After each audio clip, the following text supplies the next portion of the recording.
वो साई और के राजू जी, डॉक्टर नितिन राव जी, चंद्रान प्रताप गढ़ी जी, अनिल जैन जी, सभी से निवेदन है कि उनको पद ग्रहण कराए। जय जय जय जय जय भीम, जय भीम, जय भीम, जय जय जय जय जय भीम, जय भीम, जय भीम, जय जय जय जय जय भीम, जय भीम, जय भीम। सब साथियों से निवेदन है कि मंच की व्यवस्था बनाए रखे। भैया सब साथियों से निवेदन है, हमारे प्रमुख चेयरमैन आदरणीय राजेंद्र पाल गौतम जी आदरणीय आएंगे, मंच की व्यवस्था बनाए रखिए। हम करेंगे अभी बहुत सारे लोग अभी आए हैं तो सब स्वागत करेंगे। अभी गौतम जी एक निवेदन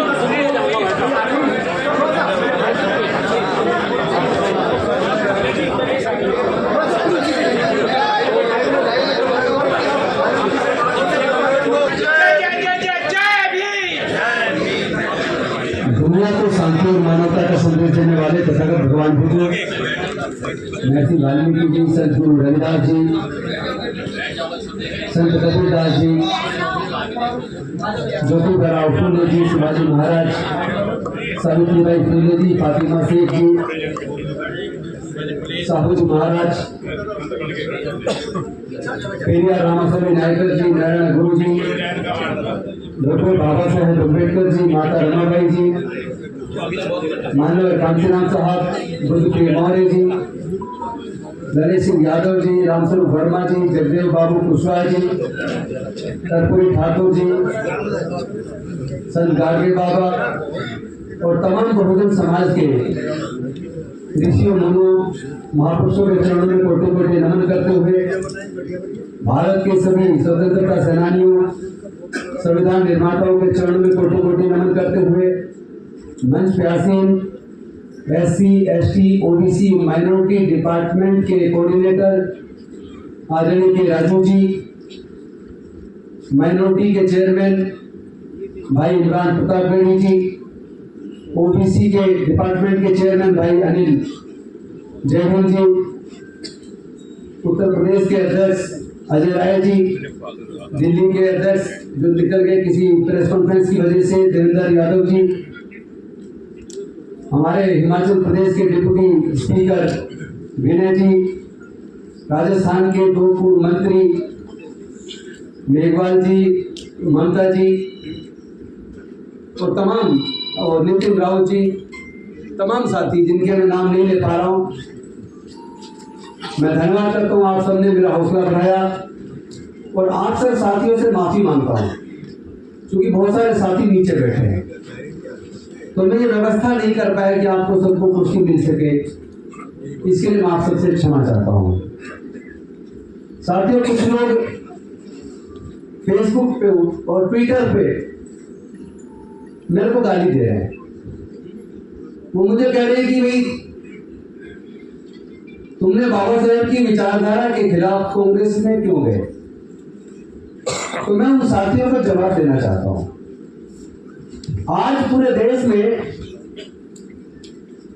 कोई एक भी नेता बहुजन समाज का बता दो जो सामाजिक न्याय की लड़ाई को ईमानदारी से संसद के अंदर और रोड पे लड़ रहा हो। अगर हमारे बहुजन समाज का नेतृत्व किसी डर की वजह से या किसी भी वजह से समर्पित हो गया है, समाज की लड़ाई को लड़ने के लिए रोड पर उतरने को तैयार नहीं है। एक समय याद कीजिए, जब भारत आजाद हुआ तो भारत गरीब था। जब भारत गरीब था तब शिक्षा फ्री थी और जब भारत अमीर होने लगा 5 ट्रिलियन की इकोनॉमी की तरफ बढ़नी चाहिए जिसमें गरीबों के हाथ से शिक्षा भी छीन जाए और 5 किलो अनाज के मुफ्त के ऊपर निर्भरता आ जाए। अरे रोजगार दो ना, मुफ्त में शिक्षा दो ना। हमें ऐसी सरकारों की भी जरूरत नहीं है जो भारत के गरीबों का, दलितों, पिछड़ों, मजदूरों, आदिवासियों, माइनॉरिटीज के गरीब बच्चों की पढ़ाई का खर्च ना उठा सके। ऐसी सरकार का क्या अचार डालना है? जो हमारे बच्चों को पढ़ाई भी ना दे सके, रोजगार ना दे सके। और ऐसे हालात में ऐसे नेताओं का हम क्या करें?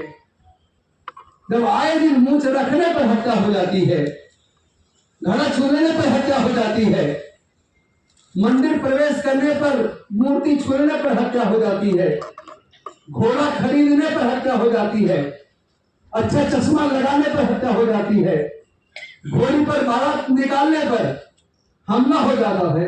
अब मैं पूछना चाहता हूं, ऐसे दर्द के माहौल में जो लोग आए दिन नफरत भरे भाषण देते हैं, यहां तक कि दिल्ली के दंगों के लिए जो जिम्मेदार लोग हैं, ऐसे लोगों को भारतीय जनता पार्टी मंत्री बना देती है, सांसद बना देती है। और ऐसी पार्टी जो खुलेआम पूरे देश में हिंदू मुसलमान कर रही है, दलितों का उत्पीड़न करने वालों को उनकी सरकारें संरक्षण दे रही हैं, जब भी बोलने पर भी पिटाई कर देते हैं। ग्वालियर के अंदर डॉक्टर बाबा साहेब अम्बेडकर की मूर्ति लगनी है और मूर्ति भी कानूनी तरीके से मुख्य न्यायाधीश मध्य प्रदेश हाईकोर्ट की अनुमति देते हैं, राज्यपाल देते हैं, बिल्डिंग की कमेटी देती है, और उस मूर्ति का विरोध करने वाले जय श्री राम का नारा लगाते हैं। किसी की टोपी उतारकर दाढ़ी नोचकर जय श्री राम का नारा लगाते हैं। ऐसे लोगों को मैं आतंकवादी मानता हूं।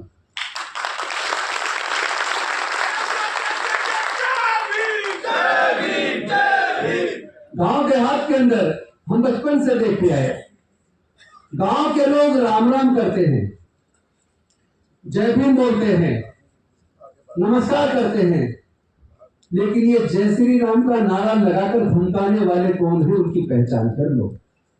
वो कम से कम देशभक्त तो नहीं हो सकते। जो देश के, अपने ही देश के लोगों में जाति और धर्म के नाम पर उन्माद पैदा करे, उनको देशभक्त कैसे कहा जा सकता?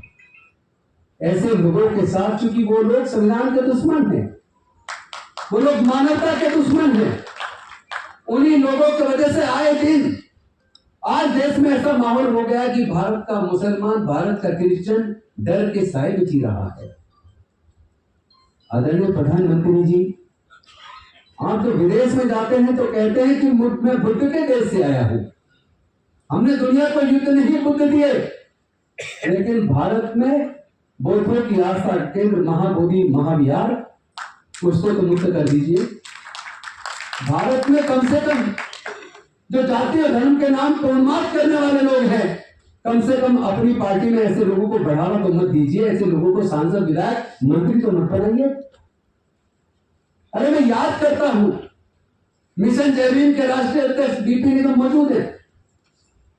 जब उन्होंने 1981 में दिल्ली के इंजीनियरिंग कॉलेज में एडमिशन लिया तो फीस 180 रुपए लगी, उनके पास था नहीं, उनकी माता जी कहीं से उधार लेकर आई, लेकिन उनको एक साल का वजीफा 1580 रुपए मिला, जिसमें उन्होंने वो कर्ज भी चुकाया, 2 जोड़ी कपड़े भी सिलाए और पूरे साल का कोर्स करने का खर्चा भी उसी स्कॉलरशिप से दिया।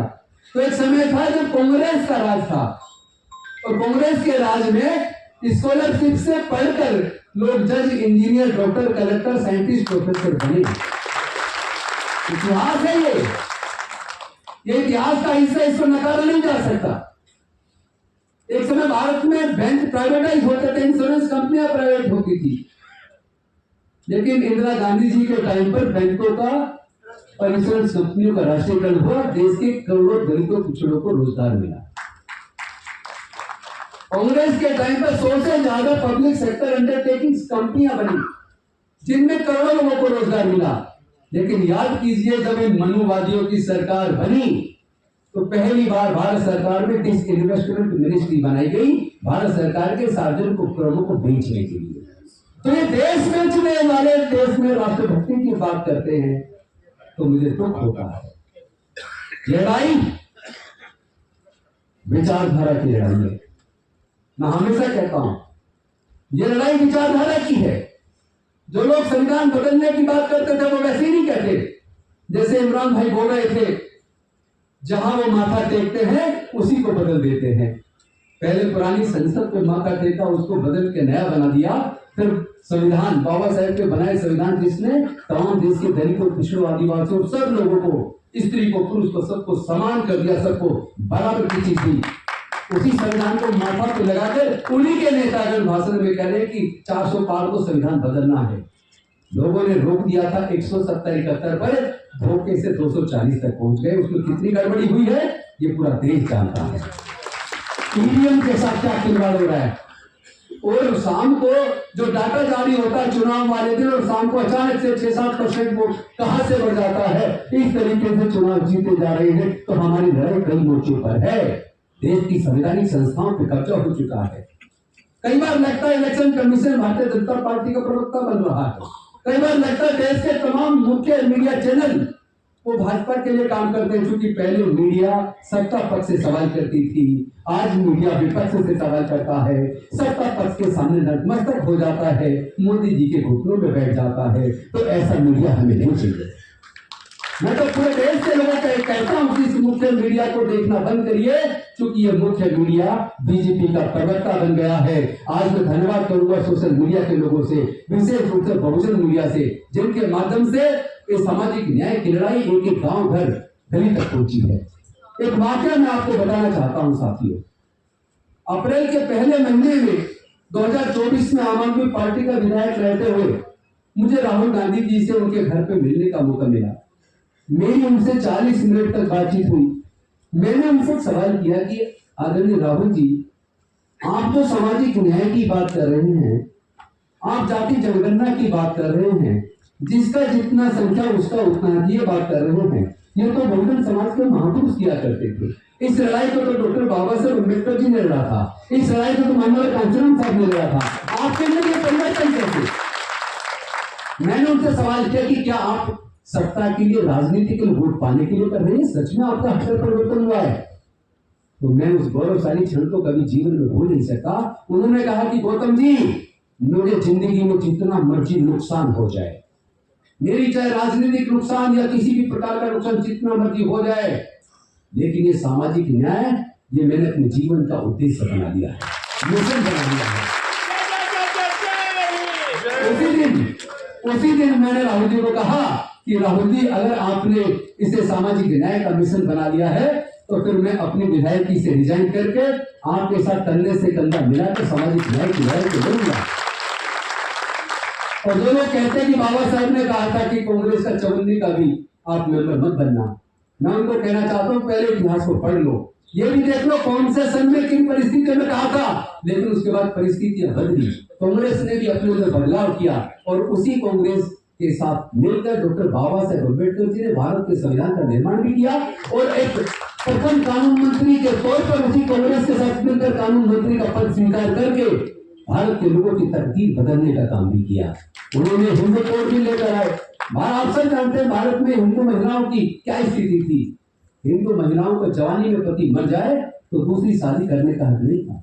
पति अगर उसको छोड़ दे, बच्चों को छोड़ दे, तो गुजारा भत्ता लेने का हक नहीं था। पत्नी को बच्चा पैदा नहीं होता तो बच्चे गोद लेने का हक नहीं था। और अगर कितने जालिम और क्रूर हो पति, तब भी वो तलाक लेने का हक नहीं था। लेकिन डॉक्टर बाबा साहेब अम्बेडकर हिंदू कोड में लेकर आए, और उसी जनसंघ जो आज की बीजेपी है, उसी जनसंघ का एक धार्मिक संगठन हिंदू महासभा, उन्होंने त्रिपाठी महाराज को आगे करके डॉक्टर बाबा साहेब अम्बेडकर के इस महिलाओं के हक अधिकार का विरोध किया। 1952 की चुनाव की वजह से पूरी संसद खिलाफ हो गई।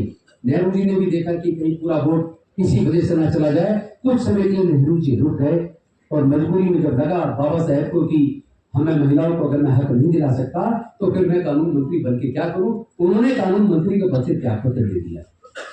उसके बाद 52 का चुनाव हुआ, फिर से कांग्रेस जीत कर आई, नेहरू जी प्रधानमंत्री बने। डॉक्टर बाबा साहेब अम्बेडकर नेहरू जी से मिले, नेहरू जी ने कहा अब हम फिर से सरकार बन गई है, अब हम आपके इस काम को आगे बढ़ाएंगे। और ये हिंदू कोड में 4 भागों में बंटकर, Hindu Marriage Act, Hindu Succession Act, Hindu Adoption Maintenance Act और हिंदू गार्जियन एडवाइस एक्ट, ये 4 भागों में बंट के वो कानून लागू हुआ। भारत की महिलाओं को हक मिला। ये कांग्रेस ने किया तो वो कांग्रेस बदल गई। और ये भी कभी कभी होता है, पूरी भारतीय जनता पार्टी कितना लगातार उनके मंत्री अपमान कर रहे हैं, कहीं मुस्लिम का अपमान कर रहे हैं, कहीं महिला का अपमान कर रहे हैं, कहीं दलितों का अपमान कर रहे हैं, आदिवासियों का अपमान कर रहे हैं। उसके बाद भी देखो उनका नेता कभी माफी नहीं मांगता। मणिपुर में क्या स्थिति है, माफी भी नहीं मांगी, आज तक गई भी नहीं है। लेकिन महान वो होता है जो अगर गलती हो जाए तो गलती को स्वीकार करे। आपको याद होगा 30 जनवरी 2025 को गांधी ऑडिटोरियम के अंदर हमने संविधान सम्मान सम्मेलन किया, तो आदरणीय राहुल गांधी जी आए, पूरे समाज के शुभचिंतक लोग, बुद्धिजीवी लोग, विभिन्न संगठन थे, जैसे आज भी आए हुए हैं, भारतीय बौद्ध महासभा के लोग आए हैं, डॉक्टर अम्बेडकर जागृति संघ के लोग आए, समता सैनिक दल के लोग आए, भीम आर्मी तक के लोग आए, भीम सेना के लोग आए, मिशन जमीन की पूरी टीम आई है, गुरु रविदास जन्मोत्सव कमेटी, डॉक्टर अम्बेडकर जन्मोत्सव कमेटी, यानी पूरे हमारे जो मुख्य सामाजिक संगठन है वो सारे के सारे यहाँ मौजूद क्यों हैं? क्योंकि उनको एक उम्मीद जगी है। उस दिन 30 जनवरी 2025 के प्रोग्राम में आदरणीय राहुल गांधी जी ने, जो विपक्ष के नेता है, सबके सामने स्वीकार किया कि कांग्रेस से कुछ गलतियां हुई हैं, हम स्वीकार करते हैं। ये बड़प्पन है, वरना नेता हम देख रहे हैं आजकल गलती को स्वीकार नहीं करते, लेकिन राहुल जी ने न केवल गलती स्वीकार की, बल्कि 8 और 9 तारीख को अप्रैल के महीने में जो अधिवेशन, कांग्रेस का अधिवेशन हुआ अहमदाबाद के अंदर, उन्होंने जो 3 प्रस्ताव मुख्य रूप से पारित किए, उस प्रस्ताव के अंदर पहला प्रस्ताव जाति जनगणना हम कराएंगे, और आज केंद्र की सरकार झुक गई, नरेंद्र जी सरेंडर हो गए, ये काम अब होके रहेगा। दूसरा प्रस्ताव उन्होंने कहा कि हम संगठन के अंदर हम लीडरशिप दलित, पिछड़े, आदिवासी, वंचित वर्गों को उनकी जनसंख्या के हिसाब से हिस्सेदारी, भागीदारी देंगे। और वो पहले ही राजू जी ने बताया कि पहले ही कॉन्स्टिट्यूशन में कांग्रेस के पास किया जा चुका है कि 50% संगठन की सीटों पर SC, ST, OBC और माइनॉरिटी को हिस्सेदारी देंगे। हालांकि मैं एक बात सबके सामने क्लियर कर दूं, SC, ST, OBC और माइनॉरिटी की जो जनसंख्या है, जो जाति के आंकड़े जिस राज्य से निकल कर आए हैं, उससे ये तो बात स्पष्ट हो गई, SC, ST, OBC और माइनॉरिटी की जनसंख्या भारत के अंदर लगभग 88% है। अभी आप 50% हम कांग्रेस से लेकर संतुष्ट हैं, लेकिन कुछ दिन में 88% पूरा लेंगे। समझौता नहीं।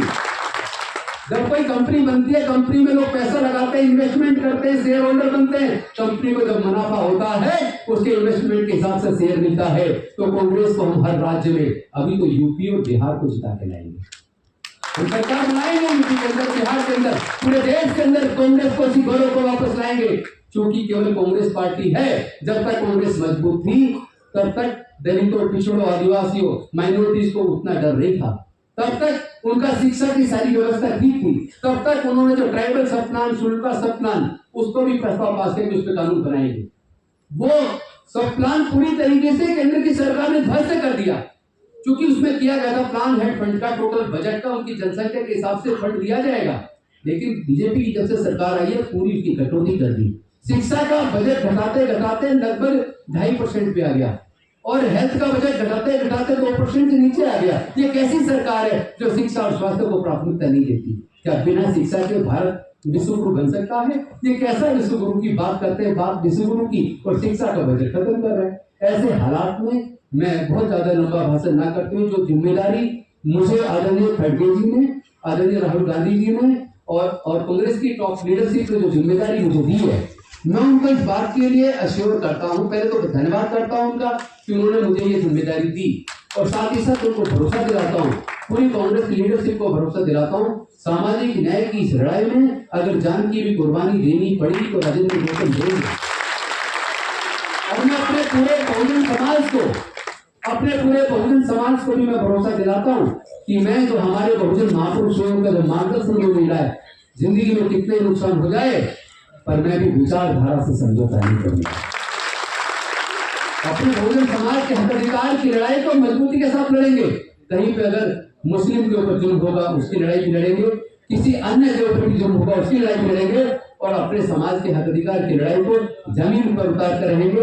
और जितने भी हमारे स्टेट के PCC, जो हमारे जो प्रेसिडेंट है स्टेट के कांग्रेस पार्टी के, हम उनसे भी पर्सनली मिलेंगे, अपनी जहां जहां सरकार है उनसे भी मिलेंगे, जहां सरकारें हैं पहले तो उनसे निवेदन करेंगे कि जो हमारी कांग्रेस का एजेंडा है, अपनी सरकारों में 100% इफेक्टिव तरीके से इम्प्लीमेंट कर दो, ताकि दूसरों को मार्गदर्शन कर सके, ताकि बीजेपी शासित राज्यों को भी मार्गदर्शन हो जाए कि अब ऐसे आपके भोगबाजी से काम चलने वाला नहीं है, आपको SC, ST, OBC माइनॉरिटी को उनका हक देना पड़ेगा।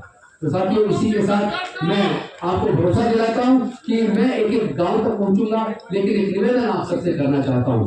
आगे से कोई पैरों पे हाथ में पैर छूने की प्रथा गुलामों की प्रथा है। आप अपने बुजुर्गों को पैर छुओ, अपने माँ बाप को पैर छुओ, लेकिन किसी नेता को पैर छूने की जरूरत नहीं है। सम्मान तो हाथ मिला के आंखों से भी हो सकता है। आपको किसी के पैर छूने की जरूरत नहीं, कोई गिफ्ट लाने की जरूरत नहीं, फूल मालाएं लाने की जरूरत नहीं है, और कोई सिफारिश मत करवाइए। सिफारिश से किसी को कोई पोस्ट नहीं मिलेगी, आपके काम को दम पर मिलेगी।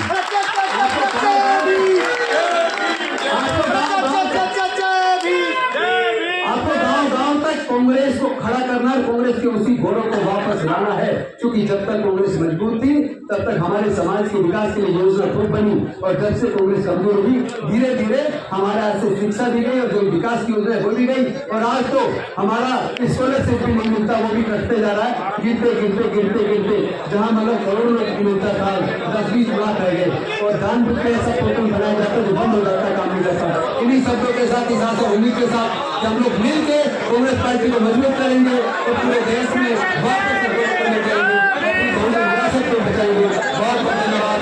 जय भीम, जय भारत माता, जय जय जय जय जय भीम, जय भीम, जय भीम, जय जय जय जय भीम, जय भीम, जय जय जय जय जय भीम, जय भीम,